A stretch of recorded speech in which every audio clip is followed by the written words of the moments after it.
Hey everybody, thank you for joining me on this live stream. You're watching Testify. My name is Eric Manning. This is the place where we talk about historical apologetics, the argument for the resurrection, the historical reliability of the Gospels, the argument for miracles, and all that fun stuff. And today we're going to be addressing YouTuber Paulogia, or Paulo Googie Gaga, because a lot of people can't seem to get his name right. I may not be the world's best apologist, but I can correctly pronounce Paulogia. Anyways, you guys are probably asking, because you may have seen that I put a video out, I believe it was in August, that I'm not really going to be doing a whole lot of response videos anymore. And so I just want to address that real quick as a housekeeping thing. I've come to the understanding that if you just look at church history, against Marcion, against, Praxius, against, all of these different heretics, Celsus, Faustus, all of these early apologists wrote, treatises against certain people. That doesn't mean we're against people necessarily, but we are against maybe some of their ideas. Of course, these other folks are against our ideas. So I just find that in apologetics, it's just kind of almost unrealistic to not do responses. But the important thing is that we do them with a level of respect, with a level of intellectual honesty and humility. And so what I don't want to see in the comments is, your rant on Paulogia and how he gets under your skin. I'm sure I get under his viewers' skins too, and I'm sure that's tiresome for him to see as well. And no, I'm not going to be doing response videos all the time like I used to before. This is just going to be the occasional thing when it warrants a response. And the reason why I think this particular topic about the argument from martyrdom, if you want to call it that, warrants a response is that as working as a counselor for Talk About Doubts, one of the things that I do see is this objection come up fairly often enough to where I think that it deserves a full video length treatment. And so because it is something that has kind of caused questions and doubts, I'm sure, Paulogia, if you're watching this, you might take that as a pat on the back for you. But yeah, I think it is worth responding to. So with all of that out of the way, the topic, as you can see from the slides here, is why the apostles were probably not lying about the resurrection. The passage that I have here, I am sending you prophets and wise men and teachers. Some of them you will kill and crucify, and others you will flog in your synagogues and persecute in town after town. And so I'm sure, as you guys will see as we go along, why I picked that particular passage. And so jumping in here, basically the idea that does the data that we have support the Paulian trilemma? Now, if you don't know what the Paulian trilemma is, I'm going to read it to you right now. And so either the disciples were deceivers, or they were mistaken, or they were telling the truth. The disciples were not deceivers, as there was massive motivation against bringing forward such a story as a lie in those social circumstances. And then they were not mistaken, and we would refer to the details in the Gospels that show that they ate with Jesus, that they touched Jesus, that they saw him in groups, that they spent time with him for over a period of 40 days, so it was very likely for them to be mistaken. But in this particular video, we're defending they were not deceivers. And do we have good evidence for the apostles' willingness to enter into labors and dangers and sufferings, and in some cases martyrdom, for what they believed was what actually happened? And so here's Paulogia. This is just a quick clip. I'm not going to be responding to his entire video between him and Trent Horn. They obviously even had a whole conversation that was on both of their channels that you can watch, and I definitely recommend that. I'm just addressing one kind of main point that Paulogia is going to be discussing, and basically this is going to be almost like how William Paley would respond to Paulogia. And so I'm going to go ahead and let Paul speak here, and then kind of just state the objection in its brief form against this particular point of the Paulian trilemma that I already brought up, and then we'll just go from there. Chapter 5 has Peter and the apostles, not sure how many, brought before the Sanhedrin and threatened with death for preaching. If I'm generous and say this is early enough for apostles to still be synonymous with the 12, then this is conclusive in the story. They're flogged, told to stop, and then sent on their way. After this, the use of the word apostle is fuzzy. Barnabas and Paul are explicitly included in the apostles in chapter 14, so it's definitely not a term limited in scope to just the original 12 by then, but probably before as well. Even so, if we go reference by reference, verse by verse, whatever group the apostles were, they're not preaching. Call me pedantic if you want, but even if I take it at face value, we have the original 11 preaching up until the first time they were told to stop. That's all Acts is evidence for. After that, it's just the Peter and John show.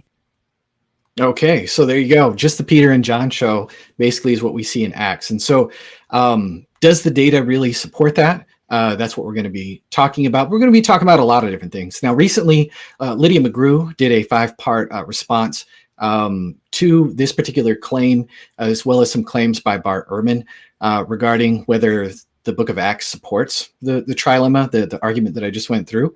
And so I definitely highly recommend you go check out those videos. Super, super helpful resource. I just think that they have not got enough view. They haven't got enough play. And so there will be some overlap in this particular video of Lydia's arguments, but mostly I'm driving all of this from Paley. And so I'm going to be taking pretty much all of Paley's argument for the disciples' willingness to undergo labors, dangers, sufferings, proving their sincerity. And but definitely check out her videos on just whether Acts supports the trilemma. But there, again, like I said, will be a little bit of overlap in some of the data that we're sharing here. So Paulogia's 2 complaints, as you just saw from the clip. Number one, there's some fuzziness in what they really risked. Even if Paul grants Acts as a source, which he doesn't, he thinks Acts isn't historically really reliable. But see my stream that we did, a whole bunch of reasons to trust the book of Acts that I did a few weeks ago for that. And if Paulogia would like to have a conversation on that particular topic, I would definitely be more than willing to discuss that. I know that he's already discussed the whole argument from martyrdom with Trent. He's already discussed this with Sean McDowell. Maybe it's a little bit played, but if he is interested in discussing the reliability of the book of Acts, I'm definitely willing to do that. And if he wants to discuss some of these matters too, I'm totally open to that. I'm not going to be responding to anybody that I'm not willing to have a conversation with. And Paul and I have had conversations in the past before on the Myth Vision podcast and on his own channel. I'm sure you guys have probably seen a few of those. But anyways, yeah, even if we grant Acts as a source, Paulogia is saying that we have very limited information on the apostles' suffering, primarily the details that revolve around Peter, John, and Paul. We have a lack of details about other apostles, like, say, I don't know, Simon the Zealot, Bartholomew, Matthew, Thaddeus, Thomas. We're unclear about the dangers and risks that they have faced, as they seem to just kind of vanish off the pages of recorded history. There's also fuzziness, according to Paulogia, in the term apostle, because according to Acts 14:14, we see that Barnabas is called an apostle, but we know that he wasn't one of the original 12. We don't even know if he was an eyewitness to the resurrection. And obviously, Paul himself wasn't one of the original 12. He claims to have seen the risen Jesus, but that's all we have. It's not exactly the same as the 12. And so does this flexibility in using the term apostle create some uncertainty? So Paley is going to say, no, we do have sufficient evidence that the apostles passed their lives in labors, dangers, and sufferings, and voluntarily undergone in attestation of the accounts which they delivered, and solely in consequence of their belief of those accounts, and that they also submitted from their same motives to new rules of conduct. And so Paley is going to say that all of these different things play a factor in showing that the apostles were sincere. And we're not just talking about, maybe Paul and maybe Peter. He's going to say that this extends to all of the apostles. Okay. Paley's first argument is that he's going to bring up the historical record that we have, like, say, from Tacitus's annals, which likely does confirm that Jesus was executed in Jerusalem under Pontius Pilate. Okay. Now, apologists need to be careful in overplaying the use of Tacitus for their apologetic arguments. There's only so much that Tacitus is going to tell us. There's only so much that he's actually even aware of. It doesn't really get you that far, but he is saying that it is consistent with the information that we have in Acts that shows that the religion's origin was in Jerusalem, and it spread to Judea and beyond, all the way up to Rome. Okay, Tacitus's account aligns with this narrative, stating that it reached Rome within about 30 years. And so the point of Paley bringing this up is that given that Jesus was crucified, the early followers likely expected trouble, okay, as they saw their leader's crucifixion. And so not only that, but they're pretty pointed in like blaming this on the Sanhedrin. They get right in their face and point the finger, at these guys, saying that they're the ones that are guilty, at least in the book of Acts. And so Peter's testimony on Pentecost would have put them at risk for spreading this message right out of the gate. Okay, if your leader is crucified and you're getting up and you're saying that no, he's actually the Messiah and you guys killed him and you guys are the ones who are guilty for this, well, that right there implies some pretty serious risk. Now, Paley's second argument is Jesus's warnings of persecution. I think this one is an interesting one. This isn't something that Lydia covered in her videos. These first 2 points were not something that were in there. And so we have Matthew 10, 16 through 18. I'm just going to give a small sampling of the data that we have of Jesus's alleged recorded words in the Gospels. It says, "Behold, I am sending you out as sheep in the midst of wolves. So be wise as serpents and innocent as doves. Beware of men, for they will deliver you over to courts and flog you in their synagogues, and you will be dragged before the governors and kings for my sake, to bear witness before them and the Gentiles." Okay. And we have Mark 10, 29 through 30, speaking to the 12. "Truly I say to you, there is no one who has left house, brothers or sisters or mother or father, children or lands, for my sake in the gospel, who will not receive 100-fold in this time, houses and brothers and sisters and mothers and children and lands, with persecutions, and in the age to come, eternal life." Okay. And so, yeah, we have this warning of persecution so far in Matthew. We also have it in Mark. And this is just a small sampling. Okay. I'm not going to go through every single passage. Luke 21, 12 through 16. "But before all these things, they will lay their hands on you and persecute you, delivering you up to the synagogues and prisons. You'll be brought before kings and rulers for my name's sake, but it will turn out for you as an occasion for testimony. Therefore, settle it in your hearts not to meditate beforehand what you will answer, for I will give you a mouth and wisdom which your adversaries will not be able to contradict or resist. You will be betrayed even by parents and brothers, relatives and friends, and they will put some of you to death." Now, in every single one of these passages, I want you guys to recognize something, that Jesus is addressing the 12. He's addressing the apostles, okay? He's addressing all of them. Terry Sampson, I see you in the chat. You're leaving a lot of messages. Why don't you hear the argument, and then if you have if you want to pick holes through it and contradict me, that's fine. But it feels like you're jumping the gun just a little bit. And so, hey, doing a little live moderating here. It's always weird to me that people will comment on something before they actually hear the whole argument. It's just dude, that's just overly hasty. Anyway, and then of course in John, again, Jesus addressing the 12. "They will put you out of the synagogues. Yes, the time is coming that whoever kills you will think that he offers God a service, and these things they will do to you because they have not known the Father nor me." And so over and over and over again, Jesus is addressing the apostles, saying that you guys are going to be delivered over to be persecuted, and some of you are going to be killed. What's going on with these particular warnings? Well, Paulogia might say, well, isn't this just kind of for the Bible tells me so? And he's going to play his jingle that, all the atheists love, and then all the Christians are like, ugh, that stupid jingle, it gets so under my skin. But here's what Paley's arguing here. It's not just a for the Bible tells me so.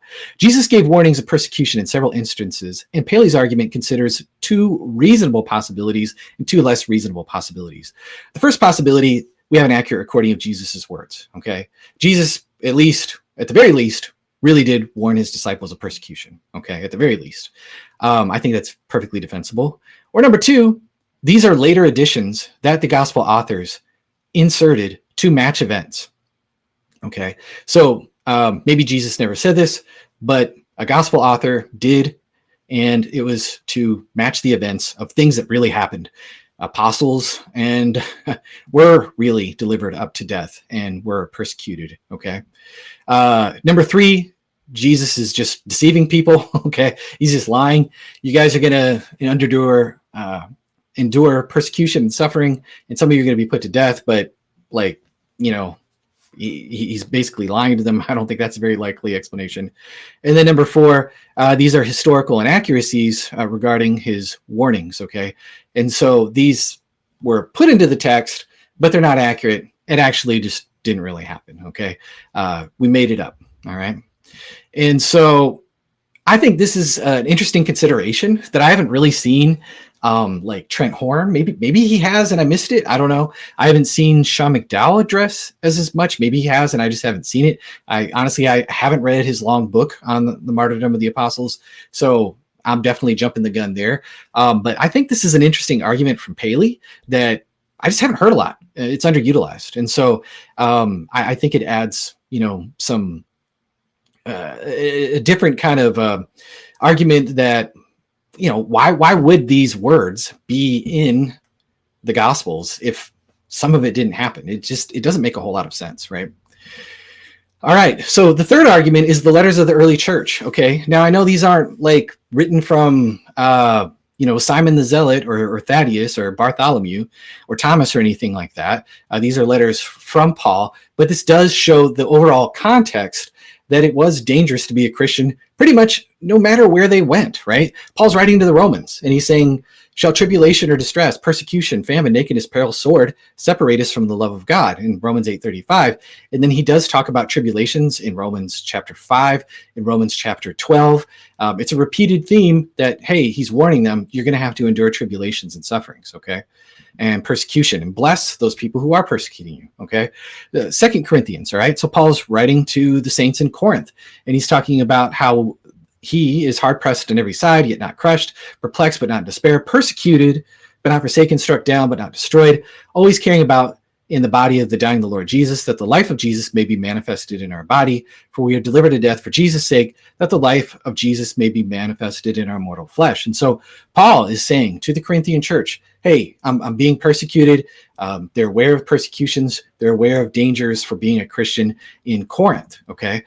Philippians, Paul is writing them from prison, and he's saying that he's in prison because of the gospel. And he's writing to the Philippians and saying, don't be in any way terrified by your adversaries. So apparently they had some kind of adversaries, which to them is a proof of perdition, but to you salvation, and that from God. For it is for you to... For to you it has been granted on behalf of Christ, not only to believe in him, but to suffer for his sake. And so he's warning the Philippian church that you guys, you're going to have to endure sufferings, okay? Paul in 1 Thessalonians talks about how he was shamefully treated at Philippi and that he wanted to make the Thessalonican believers aware of those particular bad treatments.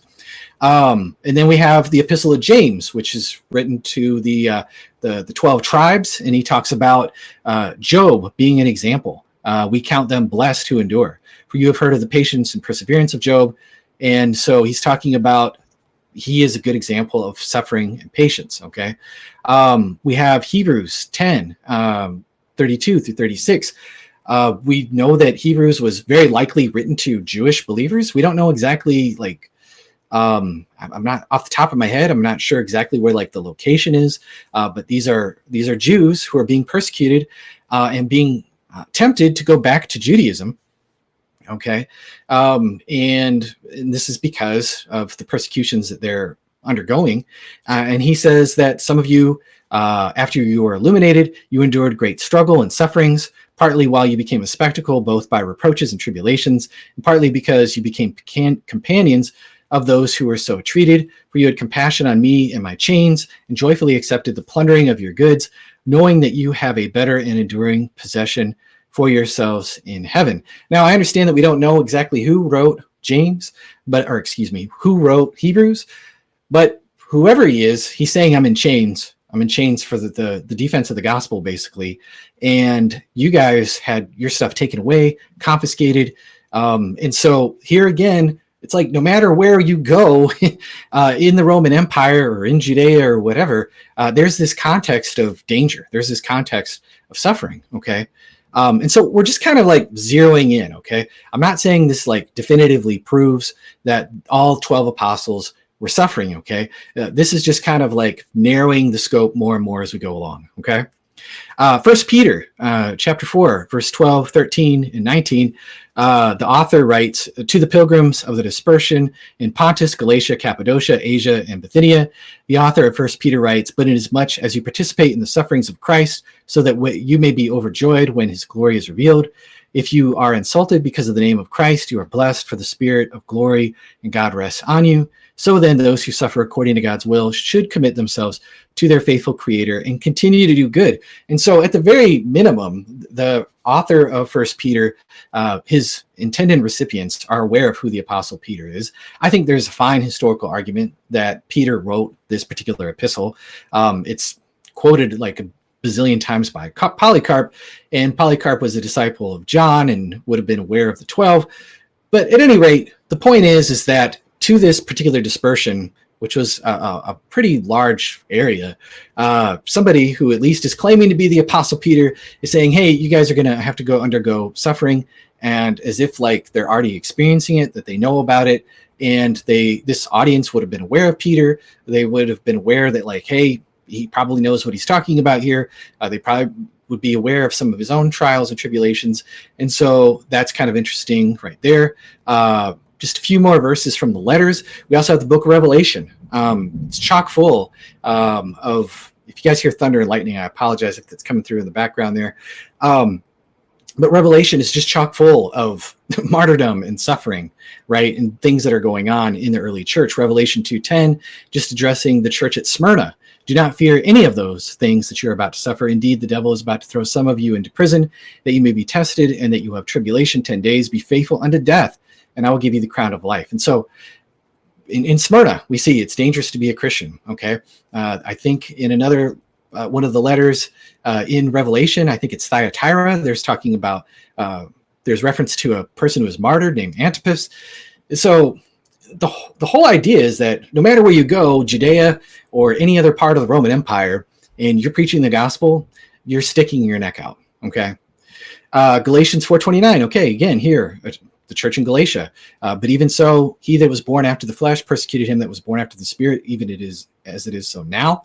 And then here's an interesting one, 1 Thessalonians 2:14, for you, brethren, became imitators of the churches of God, which are in Judea in Christ Jesus.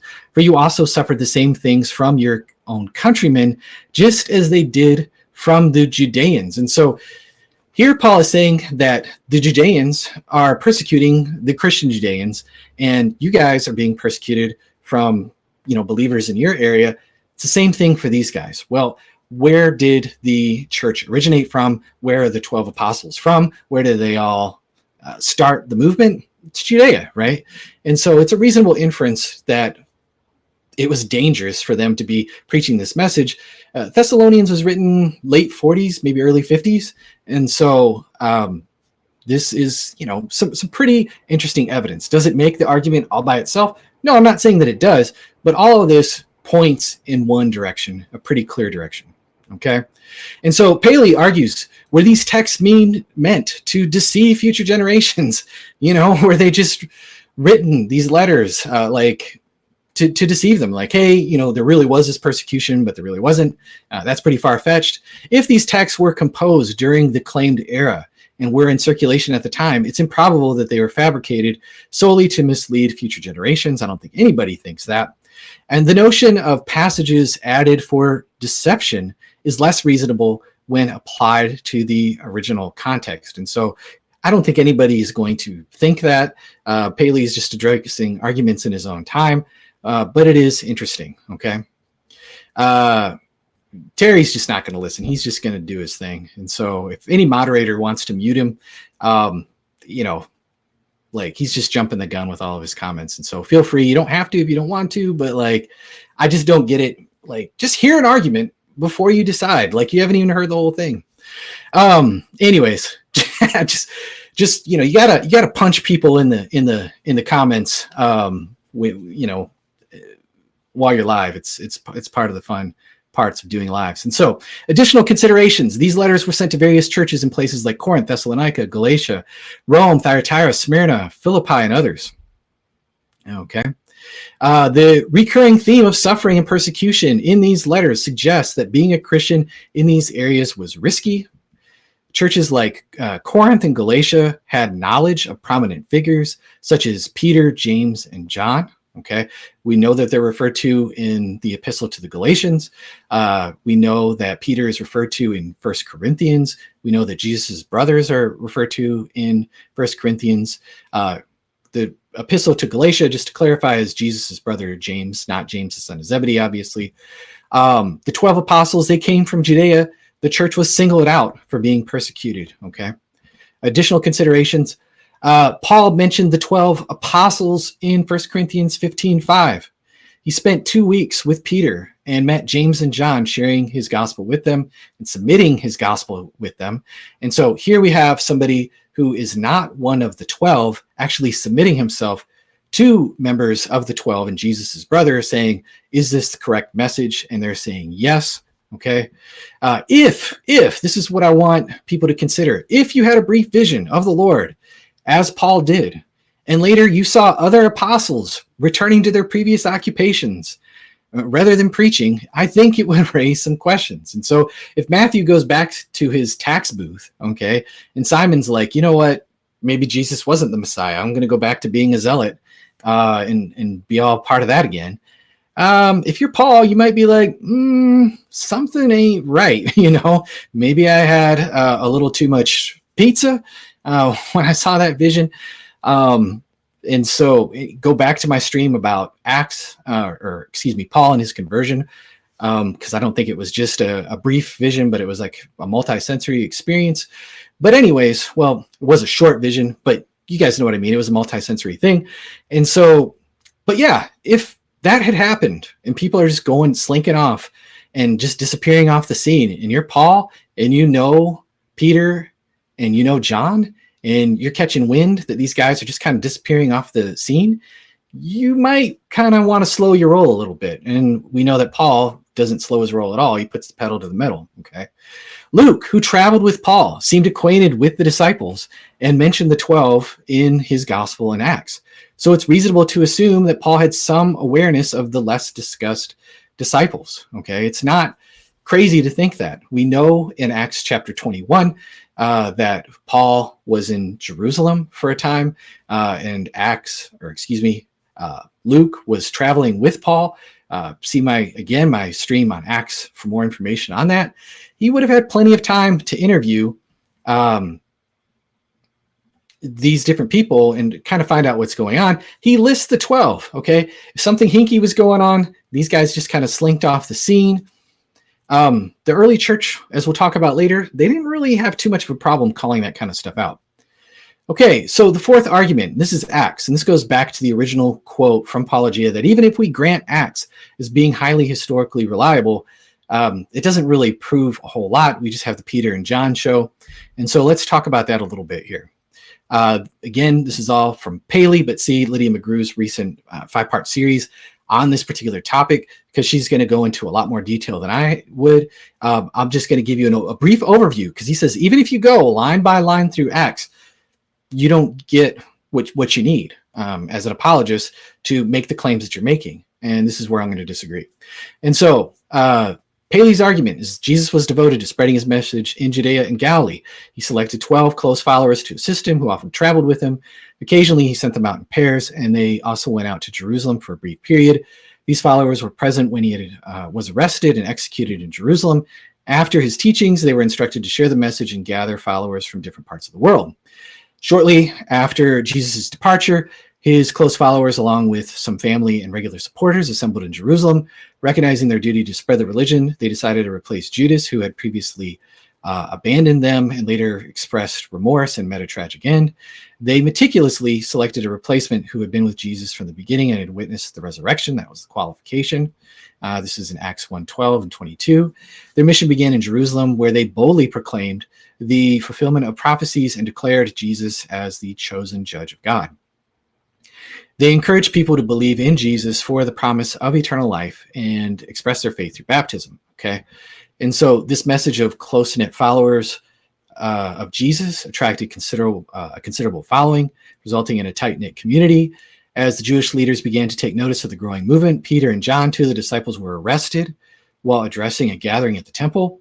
They spent a night in prison before being brought before the council of the Jewish leaders. Despite facing threats from the council, Peter and John staunchly refused to remain silent and insisted on sharing what they had personally witnessed and heard. Is apostle a super flexible term? Okay, let's talk about that for just a second, and then we're going to go back to this Acts overview. Barnabas, who was later acknowledged an apostle, as Paulogia says, actually sells his possessions in chapter 4 after this particular event, and he gives the proceeds to the apostles, likely referring to the 12. Okay, so here we have supposedly an apostle, but he's going to the Jerusalem apostles. He's laying his money at their feet, the apostles' feet. I don't see any reason why we should think that this is a different group than what we see in Acts chapter 1. This highlights the unique status of the 12 compared to later apostles. The distinction between the 12 and later apostles contradicts Paulogia's argument about the flexibility of the term apostle. And thus, it's not reasonable to assume that the term apostle was just highly adaptable solely because individuals like Barnabas and Paul were later called apostles. Okay, and we're going to see this more actually as we go blow by blow, if I can get that out right, through the book of Acts, right? Because I'm just recapping the first basically 12 chapters. Okay, all right. So in Acts 5:28, the leaders accuse the 12 of trying to blame Jesus' death on them. Okay. This suggests that the 12 apostles fearlessly confronted those involved in Jesus' crucifixion, accusing them of murder a mere month and a half after his crucifixion. The 12 apostles saw their lives entirely devoted to this mission and delegated day-to-day affairs to others. Okay, just again, I'm going blow by blow through the book here. Initially, the general public supported the new faith, which restrained the Jewish authorities from taking extreme measures.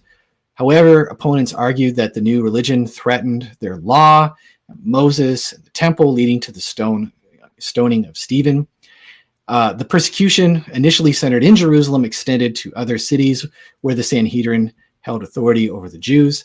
A fervent opponent of the faith, a man named Saul, known later as the Apostle Paul, had official permission to arrest converted Jews in Damascus, but unexpectedly converted to the faith that he sought to eradicate. After his conversion, Saul arrived to Jerusalem, where he tried to connect with the disciples. The disciples were scared. They doubted his sincerity as a follower of Jesus, so Barnabas stepped in. He brought Saul to the apostles and explained Saul's encounter with the Lord on his journey. He highlighted how Saul had conversed with the Lord and boldly preached Jesus' name in Damascus, gaining acceptance among the disciples and had freedom to preach in Jerusalem. And so again, is the word apostle a super flexible term? Well, Barnabas, although again, later he was called an apostle in Acts, introduced Paul to the group of the original Jerusalem apostles for their approval. The book of Galatians even names John and Peter, okay? And so Barnabas brings them to the Jerusalem apostles. Again, probably, most likely, the same guys that are being listed in Acts chapter 1. Is it explicitly spelled out? Does he list the 12 every single time that he refers to apostles in Acts 1 through whatever? No, but here we see this particular person submitting himself to the Jerusalem apostles and saying, let me vouch for this guy. I think you guys should approve of him, okay? Paul faced danger not only from his former associates, but also from Jews in Damascus who closely watched the city gates. He narrowly escaped by being lowered in a basket from the city wall. In Jerusalem, there were attempts to kill him, so he was sent back to his native Cilicia for safety, okay? And so here again, we see, this is all the way in Acts chapter 9 now, Paul is being persecuted, okay, in Jerusalem, all right? The 12 are approving of Paul, okay? So just by throwing their lot with this guy who's being persecuted, it's not really unreasonable to think that they themselves are also still in danger, okay? Okay, so still going through Acts here. After a brief respite from suffering, which lasted around 3 to 4 years, after Jesus was crucified, Christian communities were established in Judea, Galilee, and Samaria. The original preachers continued their work, and one prominent figure embarked on extensive journeys. Some who had left Jerusalem due to the persecution traveled to places like Phoenicia, Cyprus, and Antioch. That would include Peter, for example. Herod Agrippa, who had recently taken control of Judea, initiated severe measures against Christians, leading to the execution of James, one of the 12 apostles, and part of Jesus's innermost circle. Okay, so James is killed by a sword. All right, this is all the way in chapter 12. Okay, Peter, another associate of Jesus, was arrested, but Acts reports his miraculous escape from prison. And so Herod saw that this made the Jews happy and went out and arrested Peter and put him in jail and was going to kill him also. But at least according to the records, he was able to escape. Okay, so Paul and Barnabas, who had joined the early followers in Jerusalem, we're almost done covering Acts here, embarked on a mission to spread the new religion across different regions of Asia Minor, starting from Antioch. So now we got the Paul and Barnabas show. Throughout their journey, they encountered insults and threats to their lives in almost every place they visited. They were expelled from one town and faced a stoning attempt in the other. In Lystra, they experienced a violent attack, with one of them being stoned and left for dead. These two men, while not original apostles, had a close working relationship with the original apostles. And we know this because upon completing their mission, they were sent to Jerusalem with a specific message where they shared their experiences and their mission success with the apostles and the elders. And so here again, they're coming back to Jerusalem to a group of people known as the apostles, and they're receiving instruction from them. They're submitted to them. Okay. And so yeah, that's interesting. In return, the apostles recommended them to the churches and individuals who had risked their lives for the faith. And so they're recommending them as people who had risked their necks. Okay. Subsequent events in Acts detail Paul's preaching and the challenges he had faced until he reached Rome to appear before Caesar. It's essential to recognize that the apostles in Jerusalem were the authority to whom Paul and Barnabas submitted themselves. Okay, so you might be thinking, okay, Eric, I get it. This is kind of getting old. You're just recapping basically the whole book of Acts. But hey, again, this is the claim that this doesn't really show that. And I'm saying, no, I think it really strongly infers it. And I'm going to show why here in just a moment. So hang on for the punchline, okay? Finally, in Acts, while the shift focus is to Paul, the information applies to the rest of the apostles in a sense, because when you see one apostle facing persecution for their work, it's fairly reasonable to assume that the others also had faced similar difficulties. This assumption is actually supported by letters that we have referred to already.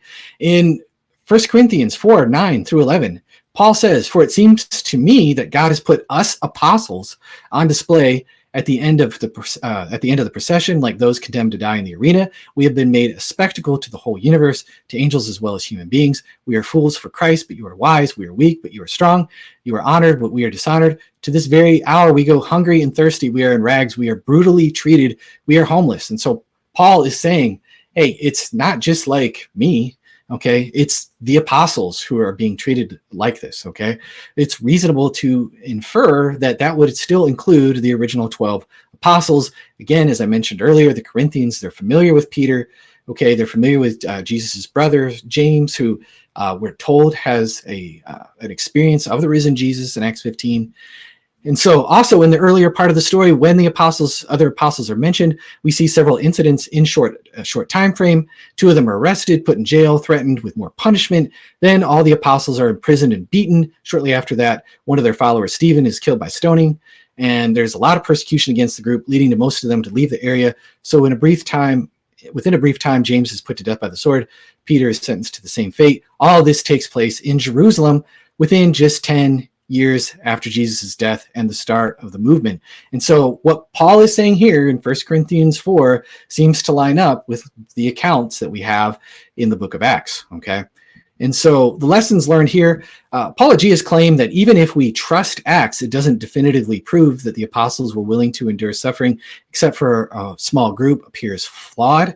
If the Acts was fictionalized and penned between 64 to, 85 AD, some of the churches themselves wouldn't know the real events, potentially, or some of the churches themselves would probably be aware of the original events. I put the wrong words in there, potentially exposing that the account is false. And so if they're trying to pass off the book of Acts to these different churches, wouldn't they be risking, taking some risk if these things were just made up, right? Why would someone make such a big risk inventing all of these different stories and trying to pawn them off into the churches who would be in a position to probably know better? It just doesn't make a whole lot of sense.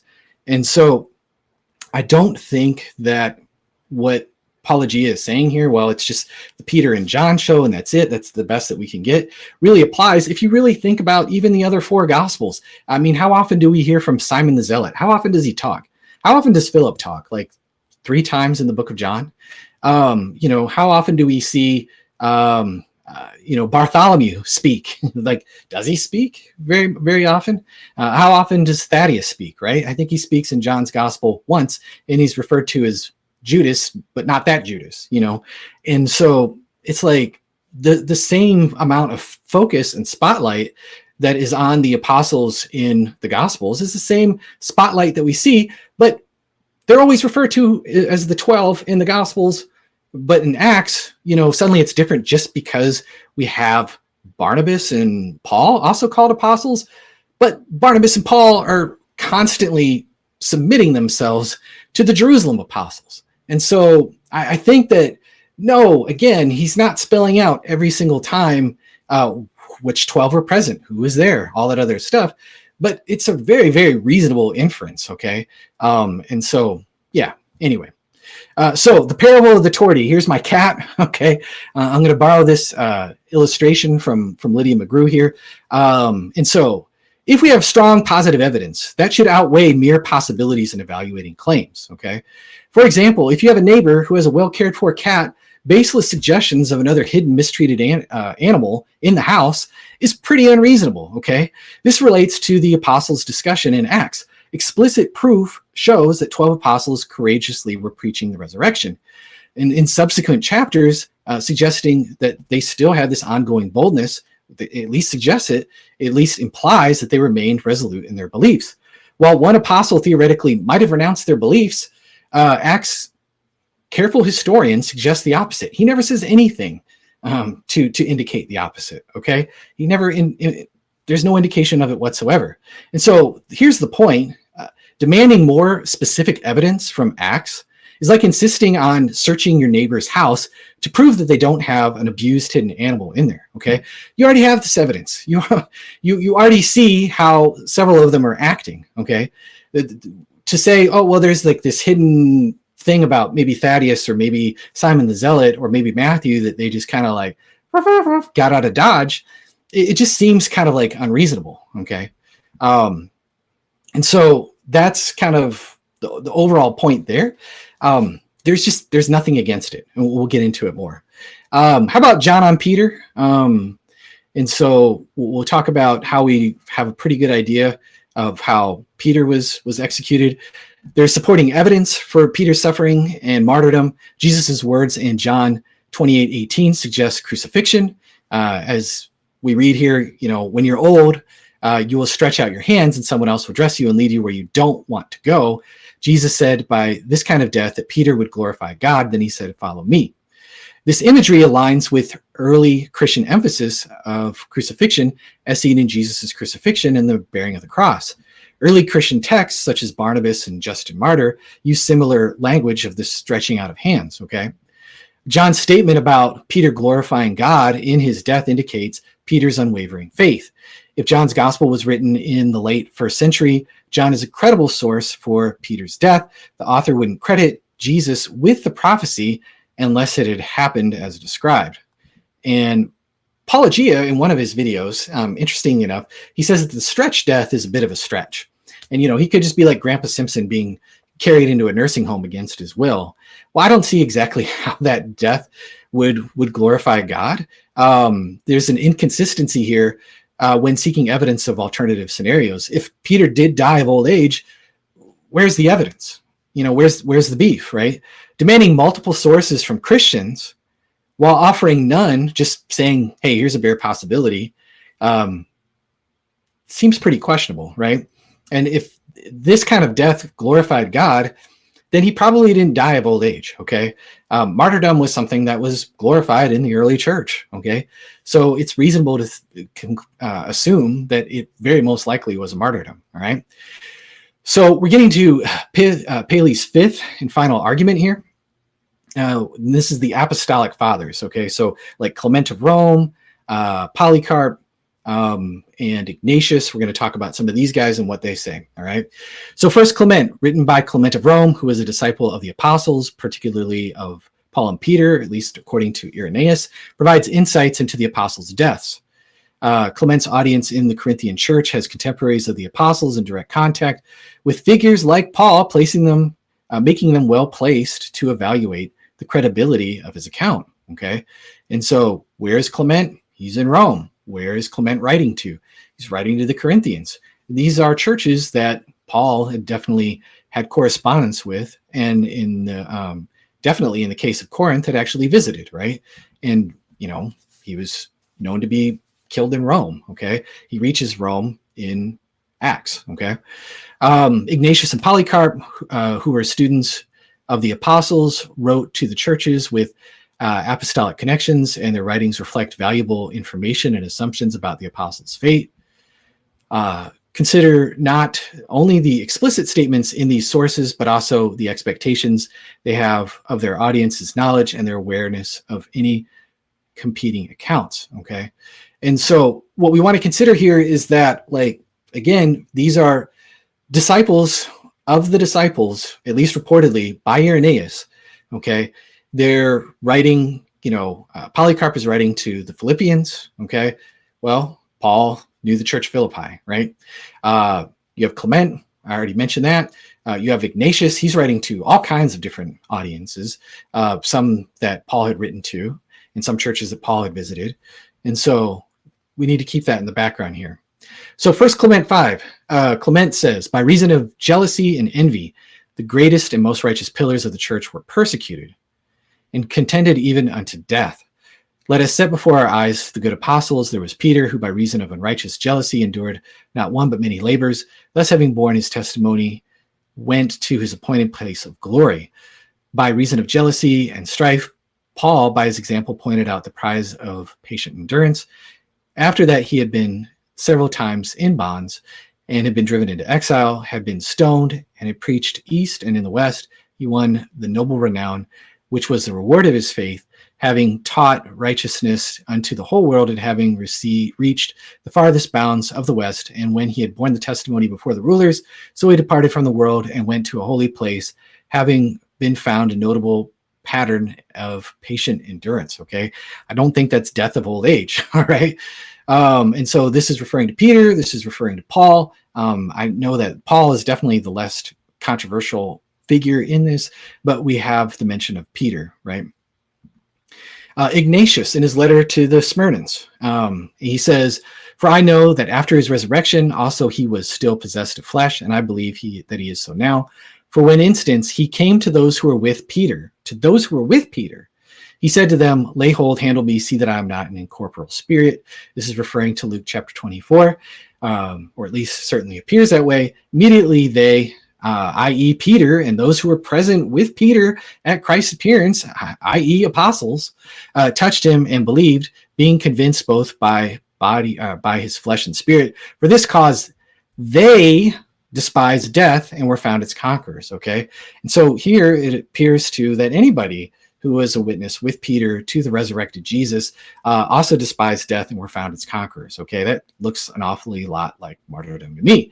Polycarp, to his letter to the Philippians, I exhort you, therefore, I yield obedience to the word of righteousness and to exercise of all patience, such as you have been set before your eyes, not only in the case of the blessed Ignatius and Zosimus, that's a fun name, and Rufus, but also in others among yourselves, and in Paul himself, and the rest of the apostles. Okay, get that. The rest of the apostles. This do in the assurance that all of these had not run in vain, but in faith and righteousness, that they are now in their due place of the presence of the Lord, with whom they also suffered. For they loved not this present world, but for him who died for us and for our sakes was raised again by God from the dead. Okay. And so the details indicate that the apostles' death were widely known, discussed, and generally accepted in the early churches. Okay. Polycarp quotes gospels that we have that reference the 12, okay, that list them out as a roster by name. Okay. So does Ignatius. And so many sources providing this information had direct connections to the apostles and came from cities like Smyrna, Antioch, and Rome. They wrote to churches familiar with the apostolic tradition, and in some cases had hosted apostles themselves. Okay, so the question arises, well, would the early church cover the dirt? Maybe these guys did slink off. Maybe they did not continue to preach the gospel. Maybe they went back to their previous careers and got out of Dodge. Okay. I don't think that we should assume that the early Christians believed their leaders were always faithful or martyred just because they hoped for it. Okay. Early Christian texts, including the Gospels, Acts, and Galatians, and the pastoral epistles, show criticism and imperfections among the apostles and their followers. If an apostle like Peter, Judas, or like, say, Demas, who the writer of 2 Timothy says that he loved this present world and had forsaken them, stumbled, it's not unreasonable to think that the early Christians would hide it and create a more positive narrative, as these apostles would likely have tarnished reputations similar to Peter and Judas. Okay.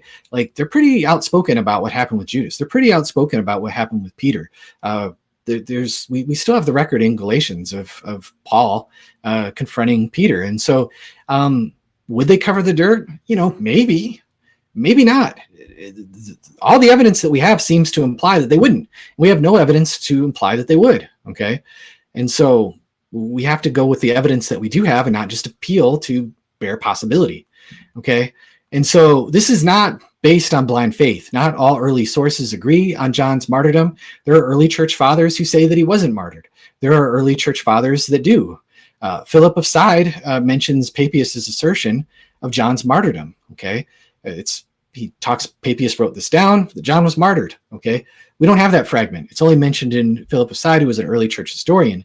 Tertullian suggests that John was boiled in oil and survived. Okay. Well, Papias would probably be in a better position to know, since he was, at least he claimed to know, John the Apostle himself. And at least according to Philip, this is what we have. Okay. But there's not agreement on the tradition. Okay. So if that's what we had, we would expect to see more of that. Okay.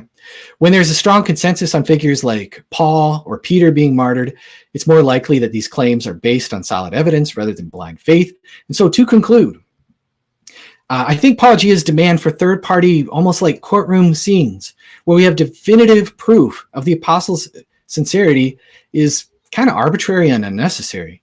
What I think Paulogia fails to consider, maybe he does, maybe he doesn't, is that in close-knit groups, like the 12 here, or like the apostles, or like the early church, when there's persecution of a few members, like, say, Stephen, who's stoned to death, that implies danger for the entire group. Okay. Yet there's no evidence that the apostles ever backed down. Okay. They're still in Jerusalem in chapter 15, approving of Paul's and Barnabas's message and saying, hey, like, receive these guys, you other churches, because they risk their necks for the gospel's sake. Okay. Their unwavering commitment of the apostles, demonstrated by their willingness to endure hardships, danger, suffering, and martyrdom, possible martyrdom in some cases, is substantial. Okay.